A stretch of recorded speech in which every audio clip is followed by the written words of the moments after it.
Hello, everyone.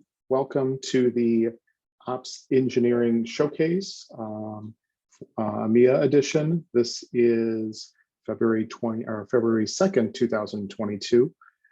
We have a few presentations today that we're going to be doing. We're going to start off with Fabio, who is going to be talking about deprecating CI minutes reset in favor for monthly tracking. And so, Fabio, if you are ready, the floor is yours. Thank you, Mark. I just realized that in our agenda we have February 3rd. I'm wondering whether people think like there's no meeting today. Yeah, you know what? I noticed that, and I'm not sure why. I mean, because considering I was talking about it, the invite is correct.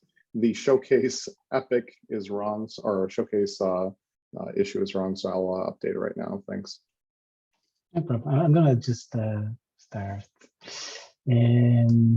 Okay, so I actually add my slides here. So what I'm going to talk about is the new CI minutes monthly tracking that we just released like on Monday, and basically, given that we have some people there might not be fully aware of like what CI minutes is, like I'm going to give like a quick background of the feature in general. So the CI minutes is a way of measuring shared runners consumption.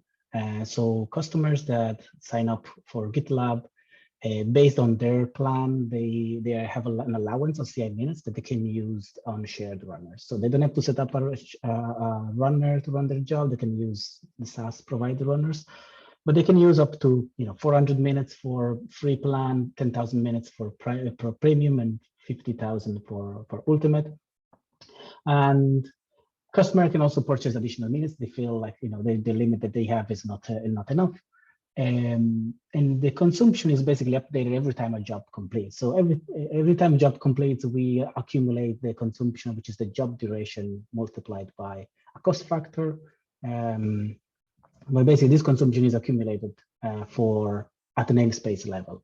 So any project, any jobs from any project within the same organization will get the jobs accumulated, the CI minutes accumulated there. Which is basically, when jobs complete, we also send a notification to the customer if they're reaching their quota, and also if they end up using all their CI minutes and they don't have any more minutes available from their quota, we stop making shared runners available for these namespaces. So they either purchase additional minutes or wait until the next month when we are going to do the reset. So I'm primarily going to focus on the reset part, since this was impacted by this new redesign that we did. So the reset is basically happens every month. So now, the reason why we deployed on the 1st of February is because it was the first of the month, and we kind of executed like a reset of CI minutes.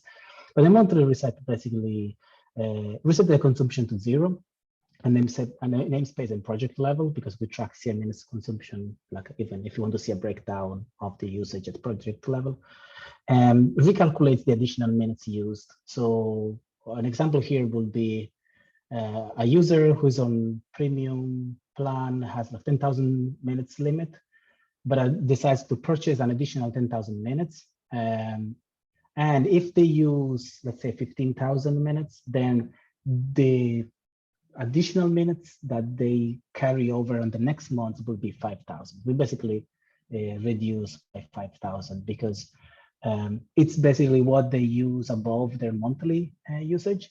And if the consumption is below the monthly limit, we don't recalculate any additional minutes. They carry over as is. And finally, we set some metadata like notification level that we send to the customer. So basically, want to be able to the next month send another notification if there are some thresholds are hit. So the legacy reset, the way we were resetting the CI minutes, we were creating running a cron job through like a sidekick worker, clear shared runner workers at midnight UTC of every 1st of the month. And this worker had iterate through all the namespaces we have on GitLab.com. So iterating all through the namespaces created like huge batches, and for each batch, it was creating like separate workers to do this kind of asynchronously, and also distributed the workload across 8 hours, because it was so heavy that we couldn't hammer the database. And I'm going to speak about some problems related to that. And then for each batch, we were going through the namespace that could consume CI minutes, and for those we were performing the reset for each batch. Which is like the reset of minutes will be like updating 2 columns, like shared runner seconds and on project level and namespace level. And we were doing the recalculation of the CI minutes and etc. So the downside with this were like if we were failing to update one record because an entire batch of 100,000 namespace to be retried. So a transaction, we were doing this in a transaction was required because as we kind of performed 3 operations, the recalculation of CM of additional minutes, the reset of the consumption, and the reset of the metadata, we were actually running these 3 operations for the entire batch in sequence. If one of them was failing, we would have left the entire batch in an inconsistent state, and that's why we needed to do that in a transaction. We need to distribute this workload across 8 hours because it was very database heavy. We had like several production incidents related to that. And it was also very hard to investigate if there was any specific failure with a namespace reset, simply because we were updating the column to 0. We didn't know anymore how much the customer had consumed in the previous month, unless we do some very expensive computation through iterating through the jobs duration of the previous month, which is not something like customer technical support could do like very easily. The addition, so the new monthly tracking we redesigned. So we actually looked at 2 opportunities. Like one was solving the production incidents we were having like on a monthly basis, and basically make this reset scalable. And the other one was that some customer wanted to have visibility in their historical usage of CI minutes. So we decided to combine these 2 things into basically redesigning the way we track CI minutes. So we introduced this side by side with existing legacy tracking, so we could compare the 2 values. Like as we introduce a new architecture, we went to make sure we were still tracking things in the same way.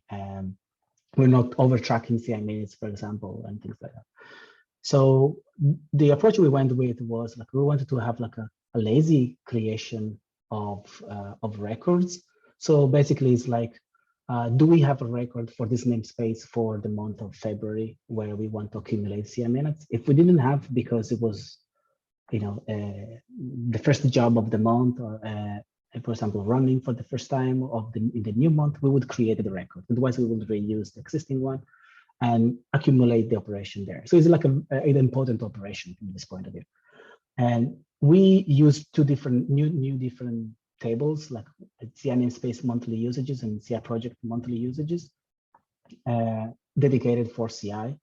And so basically we were, as we were doing the reset, creating the new record lazily, we were also doing the recalculation of purchased minutes.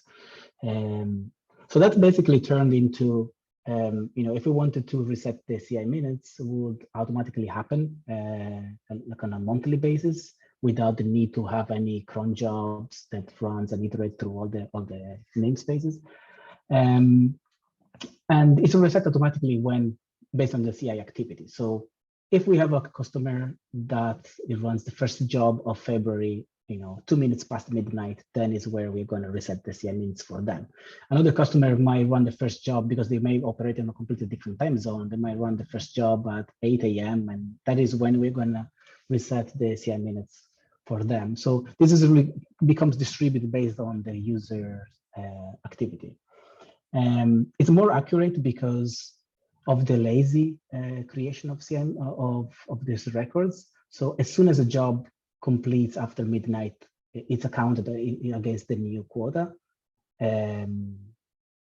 February, for example, while before we were distributing the workload across 8 hours for resetting CI minutes. So we had like a lot of cases where jobs were completing after the midnight, but the reset was actually happening, 4 a.m. And then we would wipe out all that kind of consumption at that point in time. So it was like a very inconsistent, even for namespaces to have like the consumption being reset correctly. Having historical view of CI minutes means they could do, customer can forecast their usage, they can purchase in advance CI minutes if they need to. And this becomes very trigger for tech support and engineering to investigate, if there is something wrong. We know how much they consumed the previous month is actually in the charts. We can do reverse math and figure out whether it was correct or not. The fact also we moved away from using namespace statistics, which was where we were updating before basically this consumption to reset. We moved away from there, which is caused a very high contention across several parts of the application. And we saw some production incidents related to that, where slowdown in namespace statistic caused the entire app, including CI, to grind to a halt. And this makes CI and the app in general more resilient because we are using our own dedicated tables for that. Another great improvement we saw was the exponential kind of increase in the code coverage, since we moved all this code, consolidated into one namespace, and we basically realized that there were a lot of cases that could have been tested better. It's more maintainable since we kind of moved the code from being distributed across different classes and controllers, even Rails helpers, into a more object-oriented code. So I'm going to stop here. I won't take more time, but I'm wondering if there's any questions, or if we want to answer these questions at the end. I'm not sure. Of course, Fabio, I have questions. First off, this is incredible. We talked about this week already, about how exciting this is, and just the the effort and the detail that you've put forth towards this. As you were going through this process, were there, I guess, unexpected challenges that you encountered with this that you maybe even didn't anticipate, or if you did, what were things that you did to either overcome them or think about for future planning? Yeah, so there were a lot of things that either expected or unexpected that happened. And the good thing was that we approached this migration in having the two trackings running side by side. It's actually still running side by side. What we did on Monday, we flipped a feature flag that is going to use the new monthly tracking now, like as user facing, but we're still using the legacy tracking in the database level, kind of where we still update and on database. We don't read anymore from like the legacy columns. But the next step will be to actually delete all that kind of legacy code.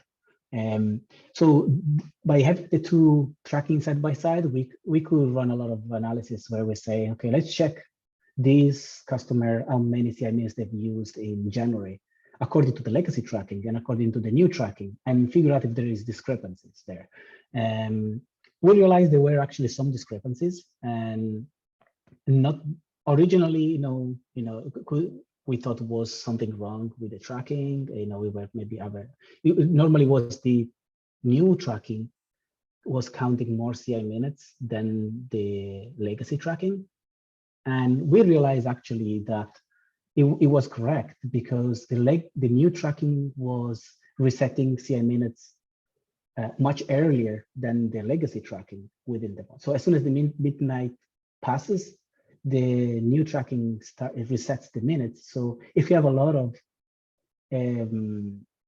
jobs running, those will be automatically counted in the new month.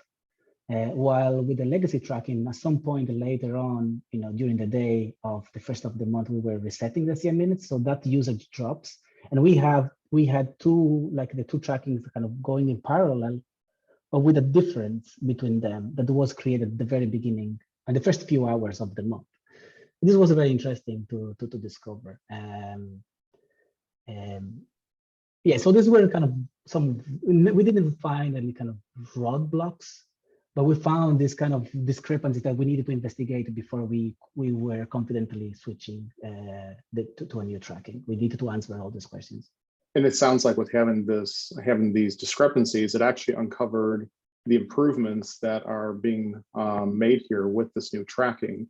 Whereas it seems like it's more accurate, and even though there was those discrepancies, it had at least a positive benefit here for you to be able to analyze those metrics and see the improvements that are being made with this effort. Great. Any other questions before we transition to Fabio's next demo? I thought it was Gregor's. Yeah, so Gregor actually he's on the office today, and so we're going to actually push that back to March's showcase. And so today will be called the Fabio showcase. So unless anyone has any other questions, Fabio, if you want to move on to the event store PubSub, you're good to go. Okay, move on.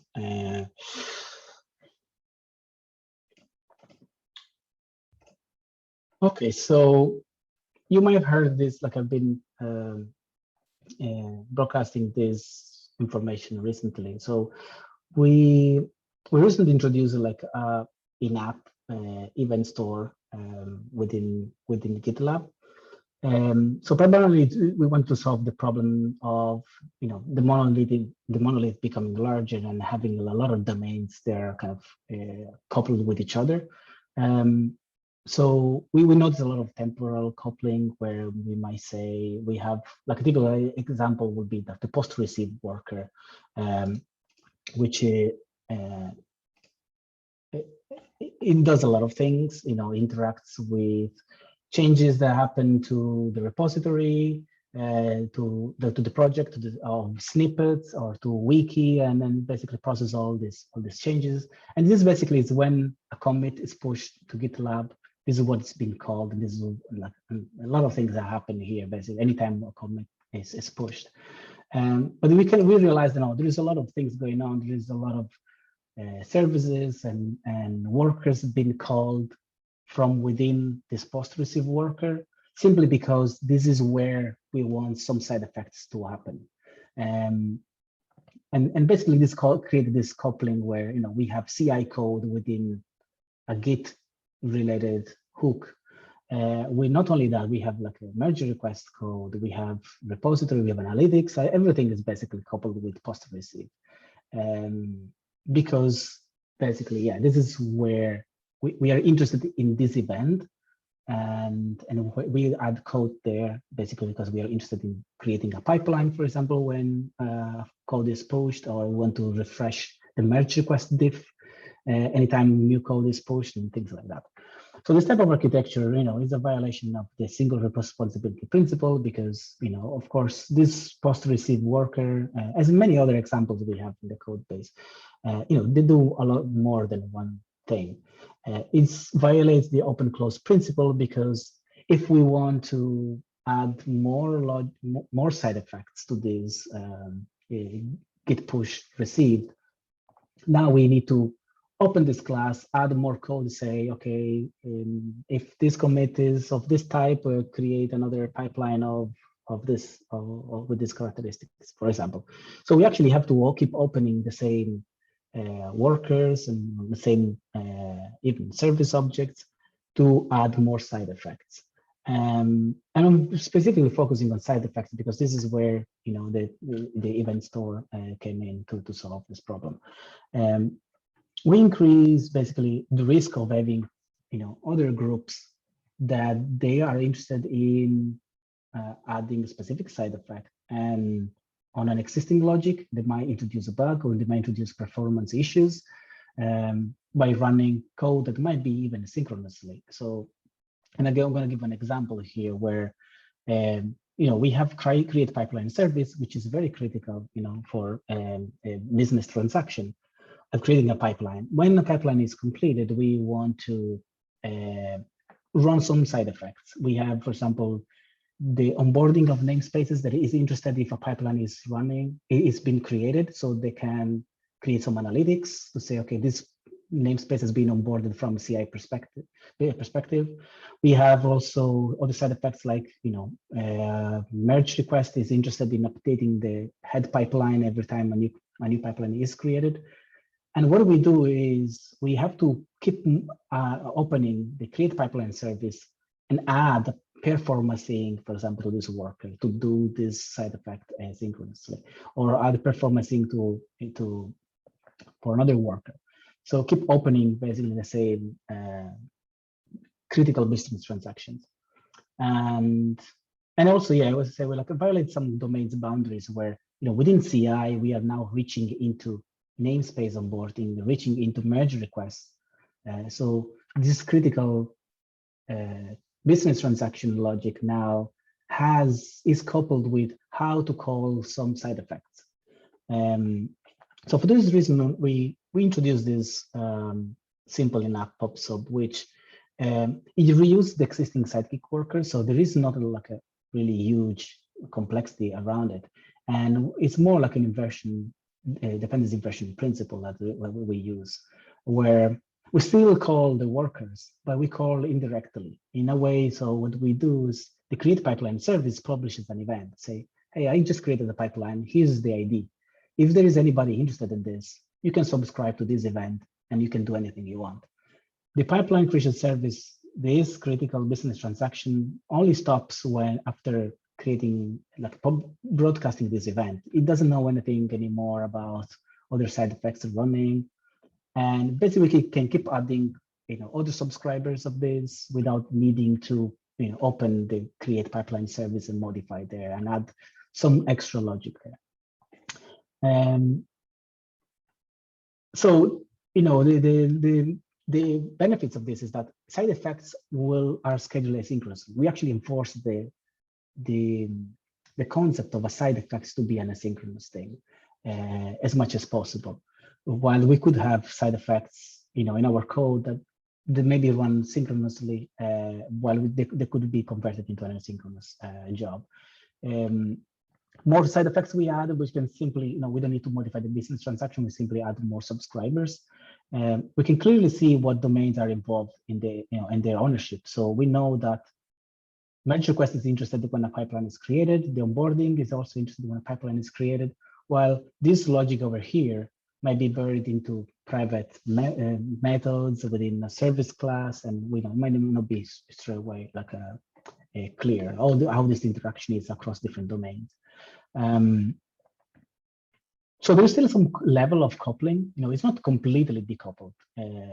We haven't completely, removed the coupling, but the coupling is much smaller than what it was before. Like before, we needed to know, to create pipeline service, we needed to know what are the subscribers, like what kind of side effects I need to call. What are the conditions when I can run certain side effects, and what parameters I need to pass in. I need to know that. I can show you an example. This was like how it was before. It needed to know, the create pipeline service, that under certain conditions, the merge requests need to be updated. So it reaches into the merge request domain. I also need to know that there is some namespace onboarding feature somewhere that needs to be updated. And this is not something that the creation of the pipeline should be concerned with. So how we can use this? So the first step will be to create, to declare an event. And we need to kind of class the GitLab event store event. We define a schema there, and this is basically enforced as soon as we try to publish this event. In this case, we have our required pipeline ID, but then we also have an optional ref, for example. And to publish this, we do GitLab event store publish, and we initialize the event with the data, and that's it.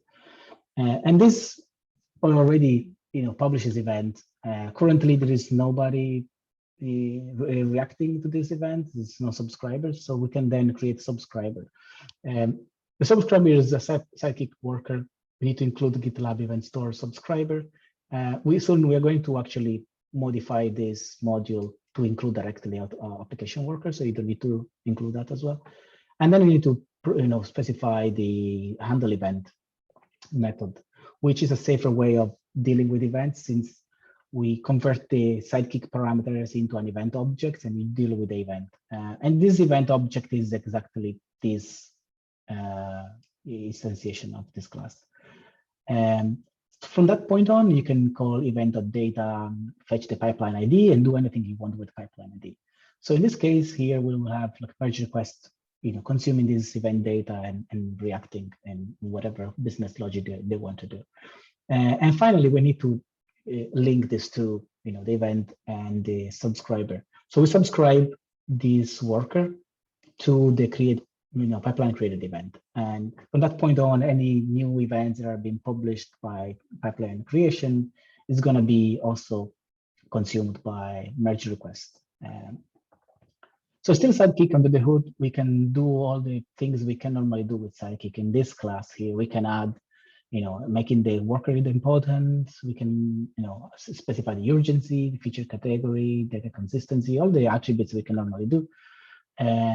As they are Sidekick workers, if they fail, can be retried, and we can specify how many times we want to retry that. We get all the Kibana logs and Grafana dashboards for these workers. So there is nothing else, really. And we are reusing a lot of the infrastructure we already have. And this is like an example of design improvement. So this is not 100% done today, but we did the first part we removed. So but basically this is what I showed earlier, where we have, as soon as the pipeline is persisted, we have logic here to iterate through the merge request. Know that we need to only take the open merge request. There's a lot of business logic here that doesn't belong to the creation of the pipeline. So all this logic could be extracted out into publish the create pipeline event. And then I had some subscribers here. Each of them will do their own business logic. In this case, like the update pipeline worker can do this filtering of taking the pipeline, get all the merge requests, and filter all the open merge requests and do that. It's a filtering, is business logic that belongs more to merge requests and not to CI, and that is how we can delegate side effects away. So this is currently, being used. I'm getting some merge requests of different parts of the application that want to start using this. So we have currently a merge request where we are separating core from EE subscribers. So here's basically in the events store is where we can plug in subscribers.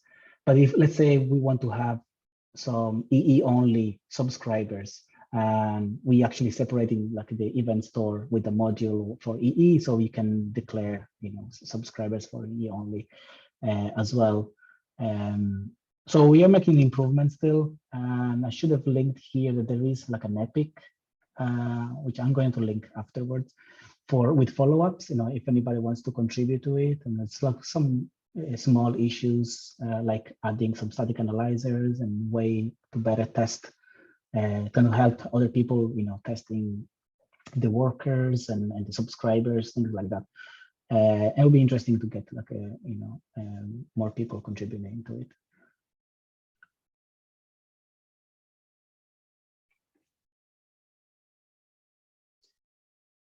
Thank you, Fabio, for walking through this. Similar to before, I'm always curious. I have questions. One of the questions I had is, as it relates to just performance in general, do you have any metrics around maybe what the differences look like with streamlining now the declaring, publishing, and subscribing events? You mentioned the before and after views of the code base, and I was curious if there were any things that you found from a performance standpoint that that have come up. At the moment, no, because the So in this case, what we are doing, there's no at the moment performance gain. Maybe a little bit because we might have some synchronous logic here. We are iterating through pipelines, open pipelines. So we won't need to run certain queries since we directly call the workers, and then the workers are going to deal with doing some of the filtering, some of the logic. There might be some performance improvement there. But at the moment, we are converting existing workers rather than being called explicitly from the pipeline, create pipeline service. They are called implicitly through the publish method. So it's kind of the same thing at the moment. But the main advantage is that now we have stripped out create pipeline service from any side effects, so we can actually deal with that. We can make it a lot safer to make changes. We know we are not going to impact suddenly other systems, or some systems can add subscribers directly without impacting the business logic. So there's benefits there from the maintenance perspective. As we start adopting this more, I do expect that we have benefits from a performance perspective, since we might redesign existing services. For example, we have the destroy project service that is it's very complicated, complex logic where before we destroy a project we might need to move the repository to a specific place, and flag the project as being removed, then delete the pipeline information and jobs and everything. So as all these things are kind of complex, could be redesigned by using the event store. It could mean that we destroy the project, we fire an event project destroyed, and we put there the project ID, and then we can move out the CI logic that destroys all CI records, for example, asynchronously, and say, okay, here we have a project ID. Let's go through all the records from CI, filters by project ID, and destroy all the data asynchronously. So there could be like a improvement there, because we don't need to do this synchronously. We could actually redesign things that could help having this kind of side effects done like asynchronously. This another idea would be, we talked earlier about the post-receive worker has like a huge amount of logic, but in theory, this could be transformed into commit received event, with the data being the push data that we receive from the commit, and that's it. So let's fire this event, and any other systems that are interested in it, any other contacts that are interested in it, can subscribe and consume this event. So a CI worker might be, okay, I want to listen to all the commits coming in, and I want to create a pipeline. Merge requests could do the same thing. So rather than having a huge business logic that interacts and calls different parts of the application to react there, it will be a lot more kind of simplified. And a lot of the logic we have in post-receive is actually synchronous. So having that, distributed asynchronously, whatever is possible, should give us like more performance, because we are parallelizing, we are making all this logic asynchronous. Great. I think my last question, I think you kind of answered a little bit already, but it was more around future iterations. What does that look like for these pub sub improvements? Anything additional you want to add on to that?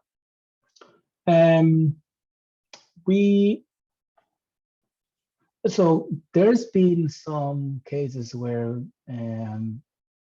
we wanted to see, is there a way to reuse the pub sub for even front end, for example? An event happened on the front end, we might expose like an internal endpoint that calls the pub sub and to generate an event. So a user clicks a button there, and then on the back end we can have subscribers that do some analytics or things like that. So integrate that with front end might be one of the next improvements. and then it will be more like as we use the system, we realize how usable this is. Like there's some things we want to do. Like if I want to create a new worker subscriber, what is like the best way of testing this interaction? Because it's not anymore, service, create pipeline service calls this worker. So I can, have an expectation in the RSpec or that this method is called.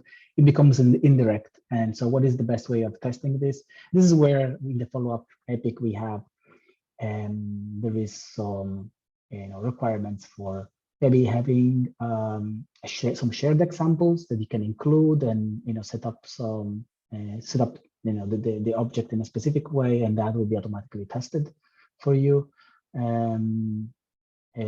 Things like that. So this is like some kind of improvements from a development perspective. And then anything else that will come up that we might need to iterate on it. We have a documentation here that I linked. So there's also work related to schema, updating the schema. So as we want to modify the schema, adding properties or removing properties, what are the steps we might need to do, since those might require like multi-release steps.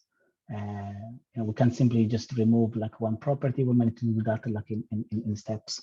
So there is like, and these are like we did as best as we could to predict how that might look like. But as we keep using it, we might need to tweak this documentation, say, oh, we need to add this special case here that we realized. And so this is definitely something we are going to iterate on. That's great. Looking forward to more of the items that are coming soon. But as you said, once we have users start using it, it'll identify examples that that we can do to extend on the work that you've done here already. I didn't have any other questions. I'll open to the group. Any other questions about either of the presentations? Yeah, I'm curious. Fabio, do you know if anyone else, since you first presented the event store, if any other teams, especially outside Verify, are intending to use it or already making changes to use it? Yes, so there has been 2 cases so far. I think more than that, but more too concrete where it's currently in development. One is from the testing team that is related to artifacts statistics. So basically, when we destroy the project, we have a bug where the statistics might not be reflected immediately from the artifacts. It's like we destroy the project, but the worker that triggers the updating of the statistics overall, it's not been scheduled. So there might be a period of time where the statistics might be off. And the testing team was looking into using the event store to start broadcasting for the first time like project deleted event, and add some logic there as a side effect to kick off the refresh of the statistics worker. And eventually this could be like the first step towards moving a lot of that logic from projects destroy service asynchronously as a side effect. This was one of the cases. Another one that I can't remember exactly. It's currently in progress, and I can't remember the context, like the domain. It's from a different group that they want to use that. And this is where they realized that they needed to broadcast an event only for an EE feature. And currently the implementation of event store is just for core. So there was not a way to, how can I declare a subscriber only on EE? So this engineer is working on separating the EE from core for the event store. And then the next iteration would be to add their own logic to create their own subscriber. to react to that. But yeah, so there's been already some interest, which is good. Yeah, that's exciting. Thank you.